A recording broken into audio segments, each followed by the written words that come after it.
বিয়ের খানা মানে কিন্তু বিয়ের খানা, পেট চুক্তি একটু ফাটে যাবে, পেট ফাটে যাওয়ার মতন। কিন্তু একটা মেয়ে যখন দেখতে যায় মানুষ মিষ্টি মুখ তো করে মানুষ, ঠিক আছে দাদা? মিষ্টি মুখ করে না, মিষ্টি মুখ মানে মিষ্টি মুখ। আমি আসলে মিষ্টি দিবি আলহামদুলিল্লাহ, আমরা ডাক দিবি, আমরা কোন আলহামদুলিল্লাহ পরে মিষ্টি দিবি সবাই। এই মিষ্টি মুখ করে মিষ্টিটা খেয়ে লাগাই তো মিঠা দেখবি, মিষ্টিটা খাওয়াই বুকের লাগা বুঝছ না তুই? এটা মিষ্টি খাওয়াবে এই জন্য এই জায়গায় আমাকে এক বড় ভাই, সিনিয়র বড় ভাই আছে, সিনিয়র বড় ভাই জানি নতুন প্রজন্মে পাড়া দিছে, সে তার নতুন জীবন শুরু করতেছে, নতুন জীবনে পাড়া এই জন্য একটু মিষ্টি মুখ মানে করানো উচিত। বিয়ের খানা তো পরে ব্যাপার সেটা। বেটা মনে করো ছোট ভাই করতে দোয়া মা না হলে তো এটা তো টিকতো না পারে, এটা সমস্যা হইবে। দোয়া মা লইতে কই কিছু খাওয়ায় মা হইলে দোয়াটা লইতে কই, দোয়া কামে দাও।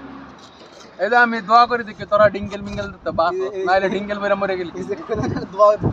দোয়া নি ছোট ভাই কাছে একটা গল্প আছে, বাস্তব কাহিনী বন্ধ করো, কিন্তু তুমি লস হবে।